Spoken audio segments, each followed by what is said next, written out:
Salve galera, bem-vindos ao Financast, podcast oficial da Finanzero. Sou o Caio, gerente de parcerias da Finanzero. Ao meu lado, meu fiel escudeiro Dani, o UX Designer. E a gente vai começar aqui 2 episódios falando de marketing digital para empreendedores. Tá? E hoje, especificamente, vamos falar de criação de conteúdo. E estamos aqui com o Gui, que é o nosso coordenador de mídias sociais, e a Isa, que é a nossa coordenadora de conteúdo aqui da Finanzero. Bem-vindos, pessoal. Espero que gostem da conversa. E para começar, o que é conteúdo, o que é marketing digital? Dá uma introdução para a gente, para quem está assistindo a gente e ouvindo também. E não manja. Vamos lá. Fontes Wikipedia. Eu acho que o marketing digital a gente pode colocar ali como o avanço, né, do que foi o marketing tradicional, na ideia de fazer a atração de novos clientes, fazer também com que a fidelização aconteça. Quando a gente fala do conteúdo, a gente está falando de literalmente tudo que possa ser relevante para um público específico. Então, não necessariamente, quando a gente fala de conteúdo, a gente vai falar de texto, ou só de vídeo, ou só de áudio. A gente consegue fazer um complemento para tudo isso, fazendo com que a gente consiga atrair um público relevante por meio desse material, que é o que a gente consiste, né, no conteúdo. Eu concordo, e acho que o conteúdo ele tem que ser separado por perfil de cliente. Hoje a Finanzero ela conta com um perfil de cliente, e um exemplo, uma outra empresa conta com outro perfil de cliente. Então esse conteúdo tem que ser voltado para o perfil de cliente de cada empresa. Então eu concordo com isso também. Boa. E hoje, exemplos de conteúdo, a gente tem, sei lá, acho que rede social, outras ferramentas. Que ferramentas são essas? É só a rede social ou a gente tem outras ferramentas? A gente pode focar nas redes sociais, mas a gente tem hoje plataformas de vídeo, plataformas de áudio, onde você colocar nos podcasts, por exemplo. Hoje a gente pode situar o conteúdo como qualquer formato que gere ali uma interação com esse público. Então, até mesmo o Pinterest, por exemplo, que já é uma rede social um pouco mais do lado B, né, mais voltada ali para a inserção de fotos, as pessoas vão criar ali mapas mentais. Tudo isso, desde que seja relevante para uma audiência específica, a gente consegue tratar como conteúdo. A gente pode, por exemplo, ter um blog onde a gente vai inserir alguns materiais específicos. A gente pode ter um podcast, como o Financast, por exemplo, que a gente vai puxar um tema específico focado em uma abordagem de um público que precisa se informar sobre determinado assunto. Então, o mais importante dentro de cada nicho é justamente a gente conseguir se informar, né, e fazer com que aquele público encontre a informação que ele precisa naquele momento dentro de cada ferramenta. Hoje a gente tem vários tipos de comunicações e várias redes sociais, então a gente tem conteúdo por vídeo, por texto, por áudio. A gente tem que trabalhar bastante porque o perfil do cliente às vezes é um perfil mais analítico, às vezes é um perfil que precisa desenhar mais para ele entender, então a gente tem um misto aí de conteúdo bem bacana. Até aproveitando, se levantar essa bola, como que a gente consegue mapear especificamente o perfil para quem a gente está falando? Isso não só Finanzero, mas empresas em geral, como que a gente consegue mapear esse perfil para saber com quem a gente quer conversar, com quem a gente quer fornecer o conteúdo? Então, a gente tem uma estratégia que ela é chamada de Brand Persona. Então, o primeiro passo, na verdade, é criar o objetivo daquele marketing, né? Por que você está fazendo marketing? Então, você quer gerar novos clientes, você quer aumentar seu número de vendas, você quer fazer com que seus clientes voltem a comprar com você. Esse é o ponto principal. Depois disso, você precisa identificar o seu público. E aí, a gente vai utilizar isso por meio das personas. As personas, elas nada mais são do que personagens, entre aspas, eles são semi-fictícios em relação ao seu público-alvo. A gente fala que são semi-fictícios porque a gente vai utilizar de alguns dados que já existem. Então você sabe quem geralmente compra na sua empresa. Geralmente são mais homens, são mais mulheres, qual que é a idade daquela pessoa, qual que é a profissão.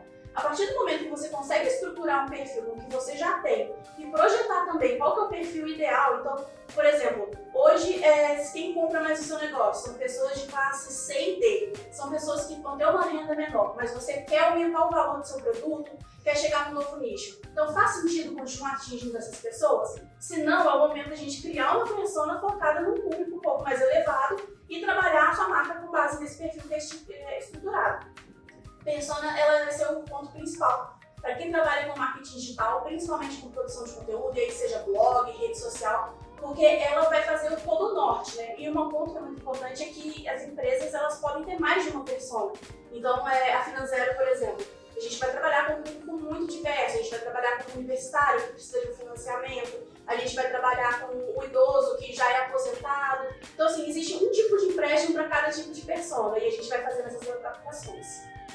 acho que também é bom adicionar o uso de ferramentas de métricas. Então, a gente hoje conta com algumas ferramentas que ajudam a alcançar essas personas. Porque hoje a persona do Instagram é diferente da persona do LinkedIn. Então, com essas ferramentas, a gente consegue também diferenciar bastante. Legal, acho que tem até vocês me corrigem se eu estou falando besteira, né? Busca de palavras-chave, alguns até, sei lá, conteúdos na rede social, que também podem ajudar a direcionar isso, ou até as plataformas direcionarem esse patrocinado para isso. O seu Instagram está rolando tem um monte de patrocinado. Sim.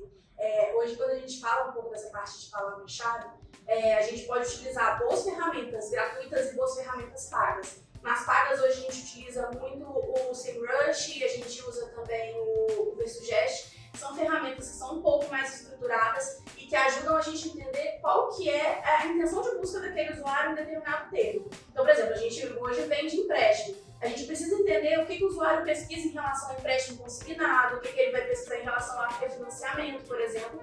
E aí essas ferramentas vão ajudar nisso. Mas para quem está começando, existem também ferramentas que elas podem utilizar que vão ser gratuitas. Então, o Google mesmo oferece algumas dessas ferramentas, como o Google Trends. E a parte de campanhas de mídia paga do Google também oferece uma parte de busca de palavra-chave. Então, por lá a gente consegue entender qual que é o volume de busca mensal daqueles termos. E aí, com isso, a gente consegue incorporar tanto em conteúdos de blog, conteúdos de YouTube e até mesmo nas redes sociais. Porque a gente consegue entender que aquilo é relevante para uma determinada audiência. Exatamente. Acho que uma outra ferramenta também legal, e é de graça, é o Twitter, por conta dos trend topics, que são os assuntos do momento, então a gente consegue também criar conteúdo com os assuntos do momento. Google, não estamos sendo patrocinados por vocês, por favor. Nem Twitter, Elon Musk abre o olho. A gente chega forte. Nem 1 centavo. Eu só queria... Vocês comentaram uma única palavrinha, eu já queria aproveitar para puxar uma coisa aqui. Especificamente para quem está começando, o microempreendedor que está começando, vale a pena já investir para impulsionar algum post, algum conteúdo, ou é melhor que isso vá de forma orgânica e com o tempo a gente impulsiona, ou talvez nem impulsionar, ou só ficar impulsionando? Como que o microempreendedor lida com isso? Porque eu sinto perguntando isso porque eu sinto que às vezes tem muita emoção logo de cara, assim, já vou colocar, sei lá, vou colocar 5 mil aí já para impulsionar meu post e tal, mas pode ser que não seja a melhor estratégia. Eu acho que o microempreendedor tem que primeiro entender qual é o seu público, qual é a sua persona, porque não adianta ele querer colocar uma publicação em funcionamento, sendo que ele não tem ainda um público, ele ainda não sabe qual é a persona dele. Então, primeiro ele tem que saber quais são o seu público, qual é a sua persona, qual é o seu conteúdo, o que o seu cliente ingere na rede social, o que ele vê, o que ele não vê, para depois ele fazer algum tipo de posicionamento pago. Eu acho o mais importante. Eu concordo com o Gui. Acho que eu posso complementar que essas duas estratégias, né, a gente tem a mídia paga, que é justamente fazer o funcionamento desses anúncios, e a gente tem a produção de conteúdo orgânico, que seria fazer a produção de conteúdo pelas redes sociais ou através de um blog, por exemplo. Um ponto que é muito importante é que essas duas estratégias elas precisam ser alinhadas e complementares. Então, a partir do momento que você faz um conteúdo relevante, você entende qual que é o seu público e tudo mais, aí sim você está pronto para poder fazer esse funcionamento. E aí você vai conseguir fazer com que esse conteúdo atinja o público certo. E aí com isso você consegue ter um boom nas redes sociais, consegue alcançar mais pessoas e mais do que isso, você consegue alcançar as pessoas certas. Porque muitas vezes, né, a gente se prende muito ao que a gente chama de métricas de vaidade. Ou seja, nossa, mas a minha página tem 5 mil curtidas. Mas você vai ver a pessoa ela só consegue fechar 2, 3 vendas por semana de um produto que tem um valor mais baixo. Então é muito importante a gente ter essa definição, né, e conseguir fazer essas duas estratégias em complemento. E como que eu estou pensando assim, a questão da influência dos algoritmos, em especial das redes sociais, como que isso ajuda ou atrapalha? Porque a gente tem LinkedIn, tem Instagram, tem Facebook, alguns tem coisas que atrapalham, outras não, pelo menos pelo que eu imagino. Sim. Aí queria ouvir de vocês, assim, como que a gente lida com isso, assim, com essa questão dos algoritmos. Hoje a gente lida com uma forma de saber o público com o algoritmo. Então a gente sabe que o LinkedIn, do Instagram, do Facebook, do TikTok serve, por exemplo, no LinkedIn, o conteúdo com vídeo pra gente não serve tão bem como serve no Instagram, no Reels. O Shorts a gente já sabe que não serve tão legal como um vídeo tradicional. Então esses algoritmos é muito bom pra gente saber o que está funcionando e o que não está. Então é super importante a gente ter o controle desses algoritmos, saber o número de métricas também, para ver o que funciona ou não. Isso para o microempreendedor é muito bom, porque ele tem que ter esse controle para saber o que funciona em tal rede e o que não funciona. Mas algo que eu acho que é unânime em todas as redes é que quando você consegue estimular a pessoa a interagir, ter um engajamento maior, o algoritmo vai entender que aquilo é irrelevante para aquela pessoa e ele vai entregar cada vez mais. Eu acho que um ponto que a gente pode colocar até como exemplo é o Instagram. Quando você acaba de seguir uma página nova e aí você está interessado naquele material, o Instagram, assim, ele basicamente para de entregar as outras páginas porque ele entendeu que aquilo ali é um material que é relevante para você. E aí se você curte, se você comenta, ele vai falar, beleza, então é isso aqui que essa pessoa quer saber naquele momento. Então, essa entrega tem muito a ver com a interação do usuário, que pode ser muito difícil também, né? Um dos nossos grandes desafios.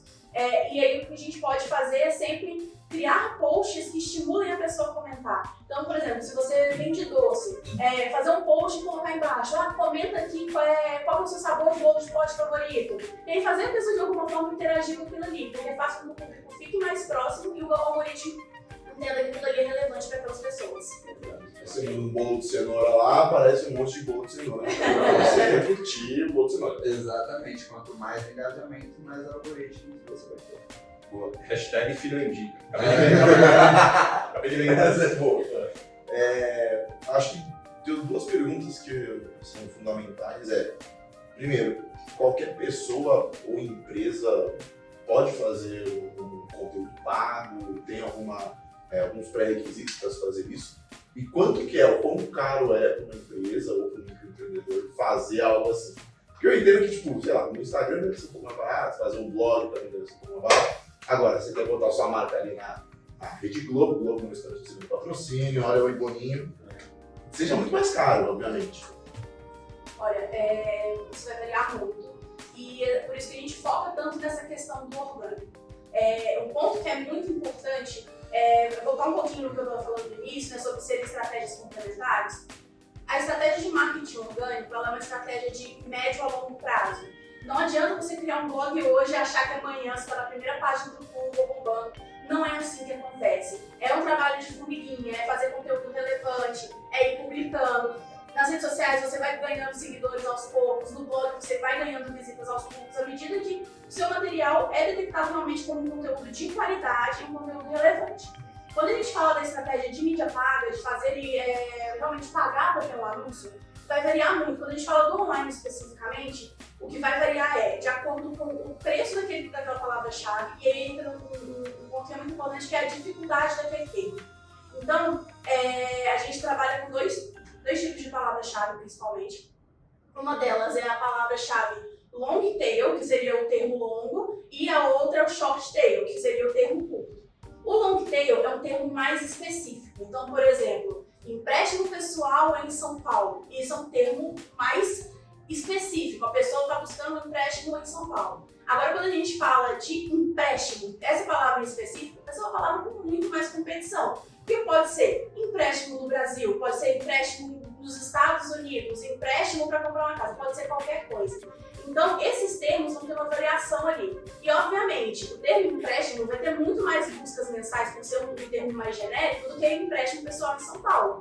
Só que, dependendo do público que você quer atrair para um determinado momento, faz muito mais sentido você focar em nicho, porque aí você consegue fazer uma campanha mais personalizada e com isso atrair mais pessoas para dentro do seu site, ou até mesmo conseguir, né, o que a gente chama de conversão, que é o momento que a gente fecha a compra. Microempreendedor, se você está começando agora, não faça impulsionamento pago. Conheça primeiro o seu público, faça um mapeamento de todas as redes que você tem, porque se você for fazer impulsionamento pago sem saber qual é o seu público, você vai estar dando um chute no escuro. Então, primeiro conheça seu público, o que o seu público gosta de ver nas redes, para depois você pensar em impulsionamento pago. Mas por enquanto, no início, o ideal é realmente fazer esse mapeamento para ver A palavra o que dá certo e o que mais- não dá. mais genérica ali, mais cara ela deve ser. Assim, eu acho que no início, para esse microempreendedor, para quem tem PME, o que vale principalmente é marketing boca a boca. Então, assim, o seu melhor marketing é fazer um trabalho excelente, produzir um conteúdo relacionado a ele e fazer com que seus clientes divulguem. Então, se você tem um produto que é bom, que é de qualidade, as pessoas que consomem vão divulgar também. Quando alguém pedir uma indicação, seu trabalho já vai ser divulgado. E isso ajuda muito, né, nesse processo de fazer com que a gente consiga atrair novos clientes e fidelizar os antigos também. Entrando até num ponto mais, acho que psicológico, talvez, eu queria até ouvir de vocês isso, não sei se vocês costumam ver esse tipo de coisa, mas acho que principalmente para mim, para empreendedor também, começa o negócio agora e fica acho que isso talvez seja da geração atual, assim, tem um imediatismo muito grande, assim, começou hoje, já quer ver bombar, assim, e aí se decepciona, e depois de, putz, não estourei em uma semana, vou desistir, assim, sabe? Acho que até envolve um pouco de paciência, assim, simples, né? Mas queria ver se vocês já viram algum caso, assim, não vou citar nomes de pessoas ou empresas, assim, mas como que vocês veem isso no dia a dia também? Na questão dos desafios do microempreendedor com o marketing digital. Assim, acho que o McDonald's não virou McDonald's da noite pro dia. Começou como uma lanchonete pequenininha lá nos Estados Unidos, foi crescendo, foi tendo redes, hoje virou um dos maiores pontos mundiais ali quando o assunto é fast food. Então, assim, é importante dar tempo ao tempo, entender que todo negócio ele precisa ser escalável, ele precisa ter um processo. Então, assim, é importante a gente, principalmente, entender que vai ter time. E uma coisa que é muito importante a gente pensar é que vale mais a pena você ter 200 seguidores que engajam muito nas suas redes sociais do que ter 5 mil que não interagem absolutamente nada e não te trazem retorno. Então, assim, eu falei um pouquinho sobre métricas de vaidade e isso é um termo que, assim, faz muito sentido, porque muitas vezes a gente tá tipo, nossa, meu post teve 1000 curtidas, mas teve 1000 curtidas que geraram o que pra você? O que esse like traz pra sua empresa? Então, assim, a gente precisa pensar muito além do like, fazer com que as pessoas realmente se interessem por aquele produto de forma real, e não simplesmente porque o post é bonitinho, porque tem uma dancinha ali maneira, é fazer realmente que aquela pessoa, solucionar o problema de uma pessoa. Eu acho que esse é o ponto principal ali. E às vezes o conteúdo que você trabalha não é um conteúdo viral, não é um conteúdo que é dancinha, trend, é um conteúdo às vezes de um tema chato, que às vezes você não vai conseguir uma publicação viral. Então você tem que focar no público orgânico, que é aquele boca a boca que aí você comentou, que é aquele que vai te dar conversão, não vai ser o viral. Você falou da dancinha, me lembrou um ponto que eu queria usar a expertise de vocês para entender melhor.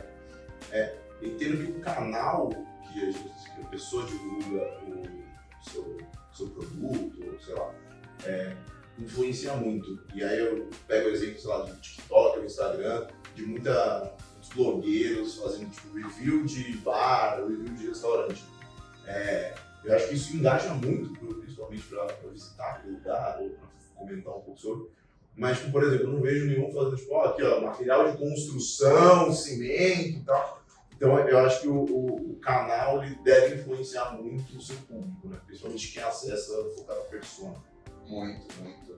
É o que a gente comentou, o público do material de construção vai ser muito mais difícil de ter um viral, de conseguir hitar nas redes sociais do que um público que é voltado a Netflix, voltado a filmes, séries, a trends. Então esse é um desafio bem grande.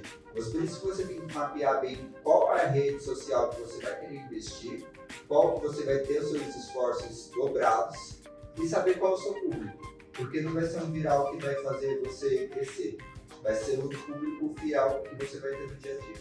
Mais do que isso é pensar que não existem apenas as redes sociais, que existem outros canais de comunicação. Então, assim, o WhatsApp Business está aí justamente para isso. É para você mandar uma mensagem, fazer para a pessoa lembrar de você. Então, mandar uma mensagem por semana com olha as promoções que a gente tem aqui, fazer aquela pessoa lembrar. Então, se você trabalha com, sei lá, vende sanduíche ou vende um bolo, manda uma foto do seu produto, faz aquela pessoa sentir vontade. A mesma coisa com o e-mail. O e-mail é uma das ferramentas mais baratas que a gente tem hoje para poder fazer um disparo. Você pega uma base, que é uma base que já se interessa, gente, pelo amor de Deus, tá? Quando a gente fala de e-mail, a gente está falando das pessoas que passaram o e-mail para você e você tem permissão para poder encaminhar. A mesma coisa com o WhatsApp. A gente não fala ali de simplesmente pegar o contato de qualquer pessoa e encaminhar. É muito importante a gente ter essa permissão. E aí, a partir do momento que você tem um contato de pessoas que permitem, né, que você faça aquele contato, já é meio caminho andado. Então, assim, se você vende material de construção, se você vende produtos de limpeza, qualquer tipo de coisa, você consegue ter um canal ali com aquelas pessoas. O que a gente precisa entender é, onde que meu público está? Meu público está no Instagram? Se meu público não está no Instagram, por que eu vou ficar vendendo, colocando fotos dos produtos de limpeza ali? Ali eu vou ter curtida, mas eu não vou ter conversão. Se eu sei que o meu público é um público que só usa o WhatsApp, então usa os fotos para poder fazer um status no WhatsApp, para poder mandar uma mensagem de vez em quando, porque isso faz com que a pessoa ela lembre da sua marca e ela queira comprar. Exatamente. E você não podia, por exemplo, o público da dancinha, o público da série de vídeos, para eles serem viral, a chance é maior. Mas assim, para o público de construção, de limpeza, de bolo, tem um WhatsApp Business que a chance de ter uma conversão de venda é bem maior do que dessa da dancinha, das séries e vídeos. Então é mapear bem a rede social que o seu público tá. O foco é ali. Então foca ali, 100% ali. Inclusive, se vocês tiverem dúvida de captação e toda essa burocracia aí do cliente aceitar ter o conteúdo compartilhado, usado compartilhado, fizemos um podcast no anterior sobre LGPD. Então assistam também, que é muito bom. Acho que tem um outro ponto que é super legal. Eu vi um post essa semana que eu achei incrível. Era uma menina comentando: gente, que coisa mais estranha. A hamburgueria aqui do bairro fica vendo meu status no WhatsApp. Aí um cara, dono de hamburgueria, foi lá e comentou: gente, não é que a gente fica vendo, a gente abre o status, deixa rolando e vai trabalhar, porque aí você vê que, tipo, olha, a hamburgueria tá vendo meu status. Se você tiver com vontade de pedir um sanduíche, onde que você vai pedir? Então são estratégias muito pequenininhas que não gastam tempo, não gastam dinheiro, mas que fazem com que o público lembre de você, né? Então essas coisas são super legais. Exatamente. E até no Instagram isso ajuda no engajamento, porque o Instagram deixa um story rodando lá, Exatamente. Nossa, é novidade pra mim. Mas Deixa você vai rolar. vou tomar banho, deixa eu colocar lá o meu status pra ver o de todo mundo. É que eu já fiz isso no caso. Porque é seguidor, né? Não, eu preciso dar engajamento pro meu livro, então, né? Você quer ser viral, né? De certo modo, também sou microempreendedor, então preciso aprender essas coisinhas também. Legal. Boa. O Isa, você tinha comentado sobre blog. Não sei se hoje eu acho que o pessoal fala assim, nossa, mas blog ainda existe, não sei. Parece muito da época do Orkut. Mas eu queria que você falasse se ainda, o blog ainda tem importância hoje em dia e por que se faz necessário, ou por que o microempreendedor ou totalmente empresa deveria fazer um blog assim. Olha, o blog ele é extremamente relevante, principalmente para empresas que vão vender algum tipo de serviço. Porque quando a gente fala do blog, mais uma vez a gente vai chegar ali na questão do orgânico, que é aquele trabalho de formiguinha, de trabalhar e tudo mais. Como que você vai fazer seu site aparecer na primeira página do Google? Seja um site super simples que não traz tantas informações relevantes quanto o seu concorrente. Então, o blog ele entra como um complemento para poder fazer a educação do seu público. Então, no caso da Finanzero, por exemplo, hoje em dia a gente não trabalha só com temas de empréstimo. A gente vai falar sobre cartão de crédito, a gente tem uma parte que fala sobre benefícios do governo. Então, por exemplo, teve alguma operação no FGTS, a gente vai publicar lá dentro do blog. A gente vai falar um pouquinho sobre investimento. A gente vai falar sobre como que a pessoa faz para poder cuidar do dinheiro dela e não simplesmente como fazer um empréstimo. Porque na nossa missão aqui dentro, a gente quer desburocratizar o crédito para as pessoas. Só que antes de desburocratizar o crédito, a gente precisa fazer a pessoa entender o que é o crédito. Então, a partir do momento que a pessoa entende, muitas vezes ela vai entrar no blog da Finanzero e ela não está pronta para fazer um empréstimo, então ela não tem necessidade, mas ela quer tirar uma dúvida sobre um processo específico. E ela vai começar a entender que a Finanzero ou a empresa que está criando aquele blog, ela tem um material que é relevante e que vai ajudar ela a pautar as suas decisões. Então a gente vai criar conteúdos em diversos estágios, né? A gente tem um funil de marketing, e a gente vai ter etapas como atração, consideração e conversão. E aí dentro desse funil, o que a gente vai fazer? Criar conteúdos na parte de atração, para poder fazer com que aquela pessoa entre no blog, conheça um pouco mais, entenda um pouco mais sobre aquele universo. Na etapa de consideração, a pessoa começa a entender que ela tem um problema que talvez possa ser solucionado por aquela empresa. Mas o ponto que é muito importante é que o blog ele não tem aquele cunho comercial. Você não vai entrar no blog da Finanzero e vai ser, olha como a Finanzero é a melhor solução para você. A gente vai mostrar como a Finanzero pode ser a melhor solução para aquela pessoa, porque cada um vai ter uma dor diferente naquele momento. E por último, a etapa de consideração, que é o momento de mostrar quais são os parceiros que a Finanzero tem, por que a Finanzero é segura, como que funciona esse mercado. E aí esse ponto sim vai ser muito importante para poder fazer com que as pessoas venham. Então, mais uma vez, é uma estratégia de médio a longo prazo, mas que faz com que no futuro também não tenha tanta necessidade dessa empresa investir em mídia paga, porque o blog já vai estar aparecendo nas primeiras páginas do Google, vai ser um conteúdo mais relevante, e tudo isso faz com que o processo fique bem mais fácil. Sim. E muitas dúvidas que as pessoas têm nas redes sociais acabam indo para o tema do blog.